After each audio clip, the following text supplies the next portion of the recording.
Okay, and welcome to the Franchise Freedom Podcast. I'm your host, Giuseppe Grammatico, your franchise guide. And today we have a very special guest. We have John Vergaro from Adapting Social. John, welcome to the show. Thank you for having me, man. I'm really excited to be here. Again, I love what you're doing, and I'm excited to dive in with you today. Awesome. Well, I'm excited to have you on because I've learned a lot from you when it comes to marketing and getting your name out there and best ways and best practices. But before we get into any of that, tell the audience, we have a lot of first-time business owners, a little bit about your backstory. How did you get into what you were doing, and what's the journey look like? Yeah, man. Listen, Adapting Social, just to kind of start with that, my company, Adapting Social, we're a full-service digital marketing and design agency with a goal of two things, right? And our mission is really, with any small and medium-sized company, is two things: to help build a reputable brand, and then secondly, help grow and drive revenue, right? So those are the two things we like to focus on. But having that said, backpedaling, Adapting Social started humble beginnings, my parents' basement. I was 17 years old, trying to figure out a way to help my family financially. Being the oldest of five, it wasn't obviously the easiest of situations. So I started to figure out, what can I do, and how can I help, my family essentially. So what I started to do was I started to, look at online. I started Googling, what can I do, as a 17-year-old to make like legitimate money without a college degree, right? Because at this time, I had no money. I was a lifeguard. I worked at Best Buy. I was at the time I was a server of Ruby Tuesdays. So these things weren't providing enough to help my family the way they needed it. So I just started Googling, and finally I found a website designer. And so I was like, okay, this is pretty interesting, and it looked like the baseline, income for that position, or for like being a freelancer, would be, something that could help me more than what I was doing. So I just kept Googling that, taught myself how to design websites. And then from that point, I went door to door and knocked down almost every freaking business in brick, and got rejected a million times. Mm-hmm. Literally, I can't even explain how many times I got rejected. And then finally, somebody gave me a shot. And then I had a really fun experience with, my first year. At the end of the first year of business, first fiscal year, I'm sitting down with my parents' accountant, and the guy looks at me and he's like, John, this seems like it's more of a hobby. This doesn't look like this is going to shape out to be a business. You can't live off of $4,000 a year, John. And I'm sitting there and I'm looking at him, and again, I'm 17. I'm living in my parents' basement, right? It's not like I'm like, out in like some apartment or living on my own. Right. So I looked at the guy, and I just remember thinking, like, I didn't lose any money, right? Like, I didn't look at it like, wow, I lost money, or I did this negative, or this crushed me. It was like I gained so much experience in that 1 year, and I didn't lose any money. I only gained something. So long story short, from that point on, again, I really started to dive deeper. And so I went door to door, and then instead of the door to door, I started doing some marketing for myself. So I started doing Google Ads. And you have to think about this, going back 13 and change years ago, people weren't as crazy in Google Ads as they are now. Right. Don't get me wrong, people were still utilizing it, but the cost per clicks were way lower. Not that many people were on it, but we still had a decent amount of people searching on Google. So, we really started to build up our business on doing Google. Then we started hiring a team, and now, we're a full service agency that's doing websites, doing marketing, doing social media, doing email marketing, doing videography, photography, doing all these different aspects of helping businesses do those two things: build a reputable brand, and then secondly, drive revenue to that business. So now we are blessed to do that in 20 countries around the world, with offices in New York, New Jersey, as well as the UK. And we have another one opening, which I can't drop yet because it's still a secret. But yeah, so that's kind of what Adapting Social is, and my role in the whole thing of it is just obviously being the CEO and founder. But I think the bigger thing is understanding that at the end of the day, in any business, your customer is a person, right? And it's understanding who that person truly is. What ticks them? What makes them happy? How could you provide the best service to them? Because the biggest thing that I'm learning over the past 13 years, right? I didn't go to college, so I'm learning this all through real experience. Is if you don't treat that person the right way, or if you don't give them the best experience, you don't do the best that you can, whether it's your customer or even a team member or an employee, at the end of the day, somebody else will, right? So it's always, my goal is always to keep shaping and making what we're doing better here at Adapting Social, and helping entrepreneurs really give them wings so they can take off and do what they do and make impact in their world. But hence the logo behind you. I like that. So that's awesome. Yeah. There it That's is. awesome. So, Yeah. so this is not something you learned in college. I know you had mentioned you did not go to college, and No. you know, with marketing, a lot of it is figuring out, and it's a moving thing. You know, so I went to grad school, double concentration, did finance and investing and marketing, and the marketing we covered in those classes. There wasn't Right. even mention of social media. This is 2001. I forget what year. I'm dating myself, but there was no mention, and it's a constantly evolving thing. And when someone asked me, I did a show. I was on someone else's show, and they talked about best advice given. When I started my first business 15 plus years ago, I was trying to be kind of the the expert in all areas, and people said, well, why are you doing the marketing yourself? And I said, I don't know. I have a small budget. I'm trying to figure this thing out. And they said, you should Right. outsource it. These are professionals. These are people that have figured it out. And I had no idea what the hell I was doing. So Right. talk to us a little bit about that. Most people have no idea. You know, they jump on Facebook.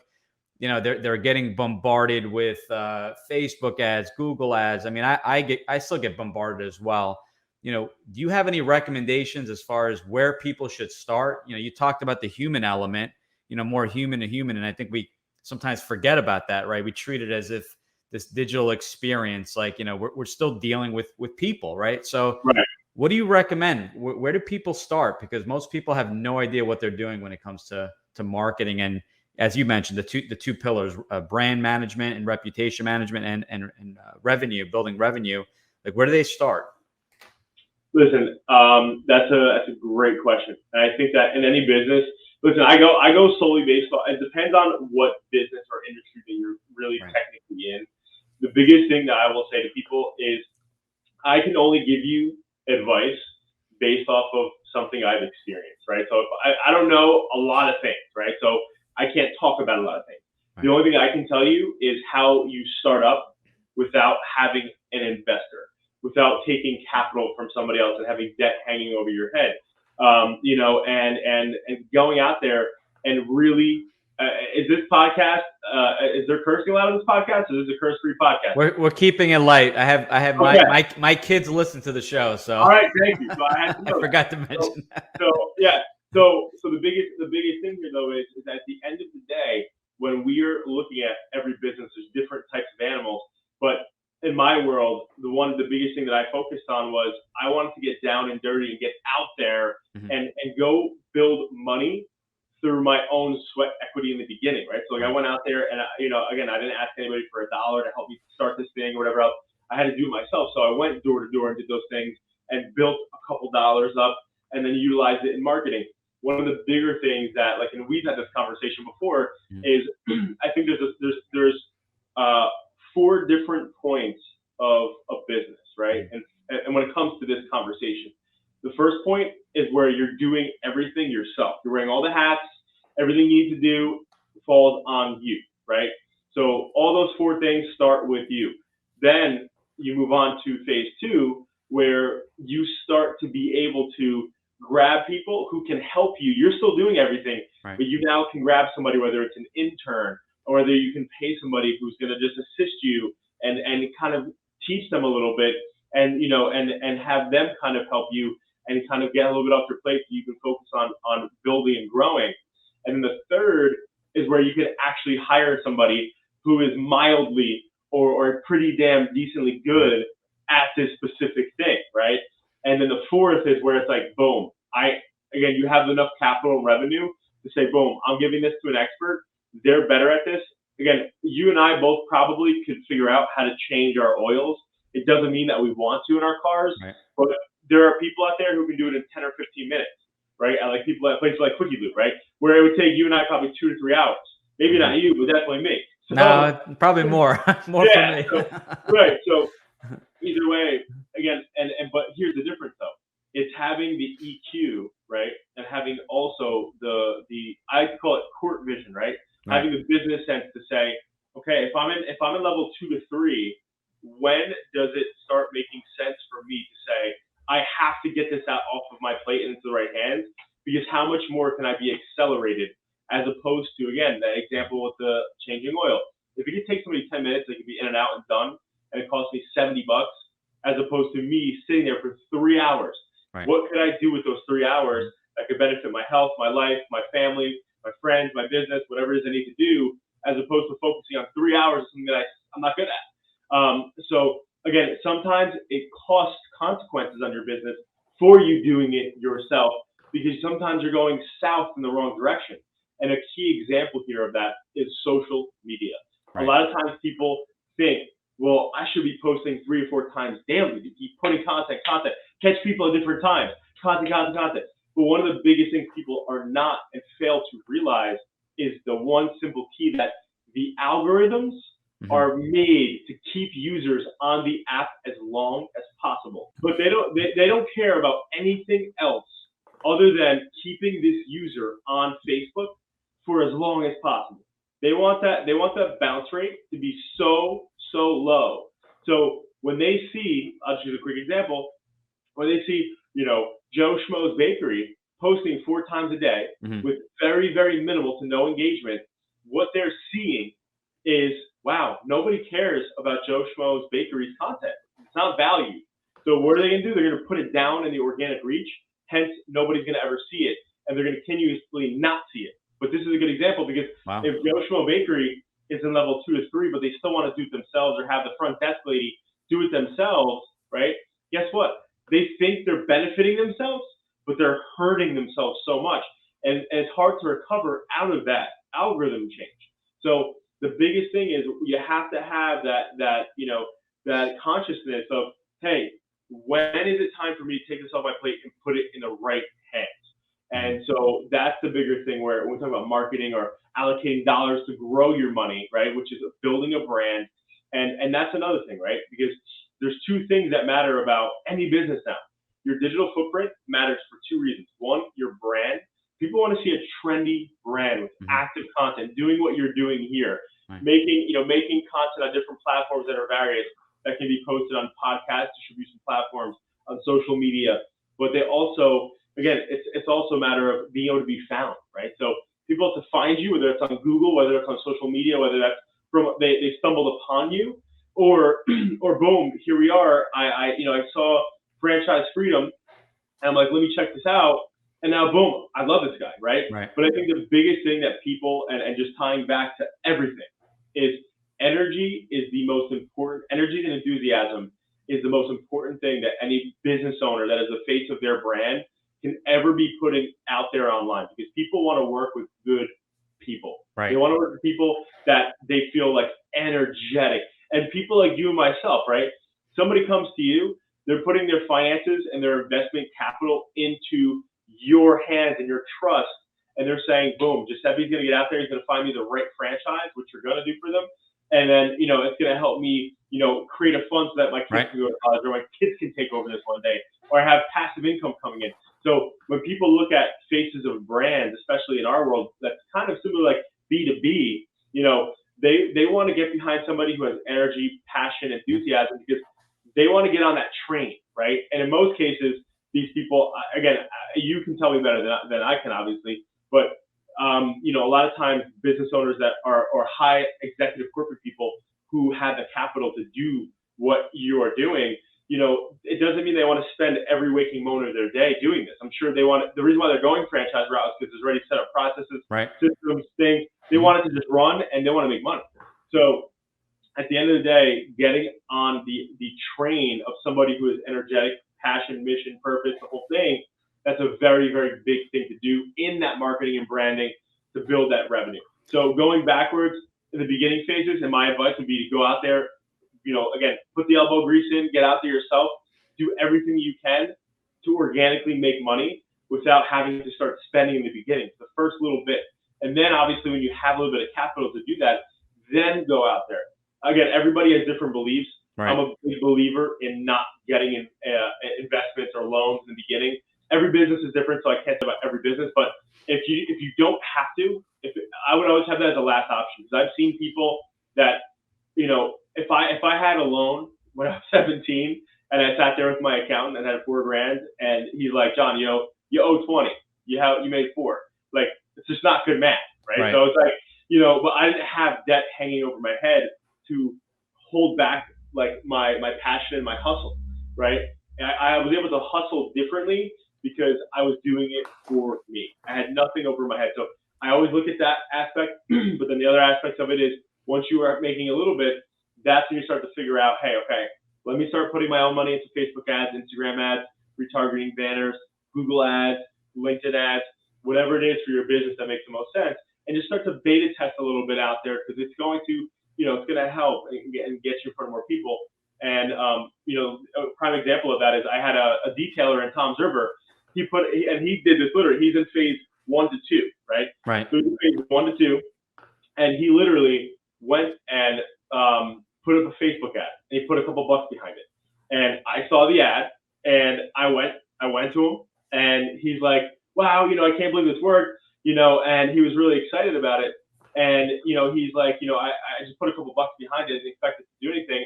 And from that transaction, he made $500 off. And he spent, I think, like maybe $2 to $3 on that click. Mm-hmm. So the thing is again, you have to beta test and do things like that so you can get out there in front of more people.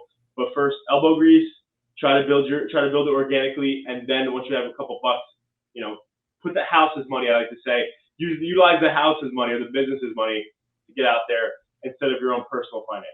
Wow, you covered a lot, and you answered some of my questions. So I appreciate that. We covered most of the things I was going to ask you. So I appreciate that. Yeah, it's So if I had to touch on one of the things, so when it comes to marketing, is there, so that person, right? That person that's figuring out, and this was all stuff that we've discussed, and I'm sure this is brand new to people, but right. You could be busting your butt with social media and actually kind of shooting yourself in the foot in the way you're posting things. So I did learn some new stuff and some stuff I knew. So so for those people trying to do it themselves, thinking it as an expense, and I think it's a mind shift, right? It's kind of, it's not an expense. It's an investment, right? Because you want to 5x, 10x, whatever that number is, that ROI that you're getting on your marketing and everything you're doing online. So, do you offer options? So what about if it's that person that wants to handle parts of it? So I call it kind of a hybrid approach. So if someone wants to, for everyone listening in, if they say, okay, I love doing videos and I'm doing these videos online, no problem, but I just need someone to manage the social media aspect. So the content is good, but maybe I need some editing and need assistance on when to post it. So I want to outsource that. Do you outsource pieces of it, or is it kind of an all-inclusive? Yeah. No, we definitely we do custom packages, right? Mm-hmm. So based off what people need. Our goal here is to support and save small businesses, right? So if somebody needs help and they just need email marketing, boom, we're going to help them with email marketing for drip campaigns and automation. If somebody needs help with PPC campaigns to get leads in the door, then that's what we're going to help them with. So we really customize it based off of your needs and obviously budget, right? Budget's important. One of the things I can, since listen, this is why, no joke, Giuseppe, this is why when I'm on podcasts, I'm a rambler, man. I go. So if you need to shut me easy. If you need to shut me up, Giuseppe. Nah, you're good. You're good. But one of the things that I can, because I know I covered a lot in that last long rant, but one of the things that I would love to just drop a golden nugget on here for your listenership, as well as you though, is brand gladiators, right? So brand gladiators is something that I developed a little over 5 years or 6 years ago, and what that means. So brand gladiators goes back to every year Adapting Social will do 4 to 5 pro bono cases helping failing small businesses that really need help. So going back 5-6 years ago, we had a client who was a restaurant over in Perth Amboy, New Jersey, and they were literally probably 60 days out before they were closing the doors, right? Throwing their own personal finances, dumping everything into it, like not good. So long story short, I come in, they were referred to us through the pro bono stuff. I come in, they have no marketing dollars, like nothing, like not even $10, like nothing. They don't want to spend any money on marketing. And again, they had a bar, right? So they had a liquor license, they had a full restaurant, this whole thing. So I'm sitting there, I'm scratching my head, because typically in these scenarios, we're not charging a retainer. So like we have at least a couple bucks to mess around with here, but in this case, we had none. So I'm sitting here scratching my head. I'm just sitting in the restaurant like for 3 hours, just looking around, just observing. And I'm like, wow, this guy has 7 servers that are on working. He has 2 bartenders that are bartending, and I'm like, they're not even like posting or sharing it. They're at the establishment and saying, "Come visit me, come check me out today. Come get a drink here." And then I started seeing they have regulars coming in. I was there for a full week, 7 days, literally Monday through Sunday, in the restaurant for 3 hours, and would see some of the same people come back in as customers, see the same bartenders come in, the whole thing. So I said to myself, I'm like, shit. I'm like, we need to utilize these people as a megaphone, right? To help us get more people that they know in the door, right? So, and this guy was very prideful, so he did not want us to go out there and say, "Oh, we're failing, we need help, come support us, please." Like, he didn't want that call of desperation, because this guy's actually a very, very successful entrepreneur in another segment. So he was not willing to dump any more money into this restaurant. So, long story short, I call an employee meeting, and so we're there. It's probably all in, probably about 15 or 20 people, including the chefs, cooks, this, that, everybody. And one of the things that I learned very early on, when Facebook held its first marketing event ever in 2013, was encourage your employees to check in, so that their friends and their friends of friends see what you're doing and what you're up to, and it spreads awareness about the business. So I'm like, listen, guys, if you and because of how urgent this situation was with this business, and how close they were to failing, I said, if you would like a job here, you need to check in, you need to post, you need to tag, and tell your friends to come in and come visit. And within the next couple of weeks, they were doing that regularly every day. We had people coming in, we had money coming in the business, we had flow coming in. And then I said, okay, wait a second. So now we tapped into one sector. We tapped into employees and their friends and friends. I'm like, wait a second. And I said to the owners, and I said to the managers, and the people who really care about the success of the business, I said, grab 10 of your friends, your personal friends, and ask them to share our content on social media. Whatever we're posting, please just share it on their social media. And I said, also grab 10 family members. Get 10 family members, have them share it, right? And then grab 10 colleagues who who either own a business or are entrepreneurial or in sales or something, and they have to be in the local market, even if they're an influencer. Just have them share it and turn on post notifications. Very important thing. They have to turn on post notifications on every channel. So that means every time you post, boom, they get a notification on their phone. Boom, just after you just post it. So not just interrupt. So you're just saying nothing else but just share a post. So the post is already created. Like, just hit comment, share. Like, comment, share. Okay. So like, comment, share. Right. So now at this point in time, so at the time, going back to the story, so now we have almost 20 employees doing it. We have 10 of each of their family members, 10 of each of their colleagues, and then 10 of each of their friends. Right. So we at this point have a large number of people that are engaging on the social media, sharing it, liking, commenting, post notifications. So what this does, this is a twofold thing. So the first and foremost, this brings you from middle tier or bottom tier algorithm to the top tier. Because now there's all these people that are doing the hottest things that these social platforms want to be done to say people value this content, which is like, share, comment in a mass audience, right? So on a consistent level, there's consistent engagement, okay? So now this brings you to the explore page. It gets you in front of people that are just searching now, because of all this engagement. People are like, I gotta do this. I gotta get in front of this guy. What is this restaurant? So we went from having this business that was like not in a great position to now people that were asking questions, because here's the thing. On average, most people have between 180 to 350 followers on Instagram. Right, as the example, right? So if let's just use you and me as an example. If I'm your brand Gladiator and I'm sharing, which I do, your content to my social, right, my personal social, which I have 3,000, but let's just say 300 to 400 people organically on my stories are going to see that, right?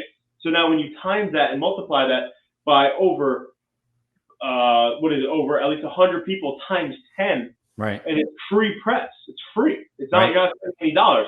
You're just putting in the efforts to go ask these people, hey, listen, I'm taking my online presence seriously. I'm taking my business very seriously right now. This is going to help me. I need your commitment. A brand gladiator, and the whole purpose of it is you go to somebody and you ask them unwaveringly to be able to be consistent and help you. This is very, very big for you. So now you have these 50 to 100 people that are constantly engaging, constantly engaging. And now you're up in the explore page. You're on everybody's feed because you're so organic now because you're showing socially love it. But now friends of friends of friends, you're building warm leads. Right. If somebody says, wow, I like Cuban food. Who is this person that my friend posted and is sharing the post? You must know these people. Is it a good place? Yeah, it's a great place. Go check it out. Now, but hundreds of people are in that conversation, right? So brand gladiators is one of the most effective but free ways to get out there in front of more people and to build revenue. So I made this concept again because I wanted to help this business, and within let's call it 2 months, they were back on track in a healthy state. Okay, so that's the biggest thing where we develop brand gladiators. I like that. A brand gladiator is not somebody, and you have to find people who are not, what do you call it? Easily, fair weather people who are going to be like, oh yeah, Giuseppe, I got you, man, no problem. And then they do it one time and never do it again. It's like it's a serious conversation. You're asking them for a legit commitment, right? And so again, and I'll tell anybody here, I'll challenge anybody here to do this, but look at my Adapting Social, right? I got to practice what I preach. If you go to my social media, you will see insane amounts of engagement, comments, this, that, shares on Instagram, mainly Instagram too, because it's the most organic reaching platform besides TikTok right now. But the biggest thing is that I have this happening, right? So I do this on the regular, and I make new every year. I go find 50 new brand gladiators. I don't just rely on the same old last time. I always search out for 10 new friends. I have 10 new friends of family members, 10 new colleagues. So it's important that we do this to help get organic reach and be on the explore page through social media. Then secondly, build warm leads and revenue. All right. So really quick. So this is for all social channels, correct? You had mentioned Instagram has the largest organic reach, but as far as these gladiators, you're saying, okay, I have LinkedIn, Twitter, Instagram, Facebook. I want you to do it all, because right now I've had those brief conversations and I get a lot of likes on every post, maybe a comment here and there, but not really sharing. So it's got to be all of them. Sharing is important. Right. I agree. Sharing is where people are seeing that I'm endorsing Giuseppe, right? If I share a business post, that is an endorsement, whether it's just from a consumer or a friend, or whether it's from somebody who is in business and all that other stuff, right? So at the end of the day, that's what we have to understand. It's digital endorsements that these people are making to get you out there in front of new people who could potentially be your next customer. Wow, I like that. Now that's if there's one major, usually it's a quick takeaway. That's a major takeaway. I think that's going back, I think, to the basics, right? Obviously you need some content, right? You need something out there. You need the social media set up. You need some posts and things like that, which can easily some of them can easily be created. Obviously, you want to be professional about it, but finding these brand gladiators is huge. I think that's if there's one major takeaway from the show, that's big. I know to keep it to about 30 minutes, we're at 29 minutes here, and just to be respectful of your time, people listening in, they want to contact you. What's the first step? They're not sure. They want to take their marketing, their business to the next level. What's the best way to reach out to Adapting Social? Yeah, listen, one of the things I always say is do your due diligence, look at everybody, weigh out all your options. And if you're serious and ready about those two things, which I mentioned earlier, which are building a reputable brand in your local marketplace or industry, and then secondly, driving revenue, then give us a shout. You can check us out on Instagram at Adapting Social, TikTok, adaptingsocial.com. We're on Facebook, LinkedIn, YouTube. We have a weekly blog that we put out, showcasing behind the scenes of Adapting Social to show you what it's like here in our environment, and what we do to help small businesses, give them wings to take off. But yeah, you can follow us there, and anybody needs anything, I'm always here. You can DM us.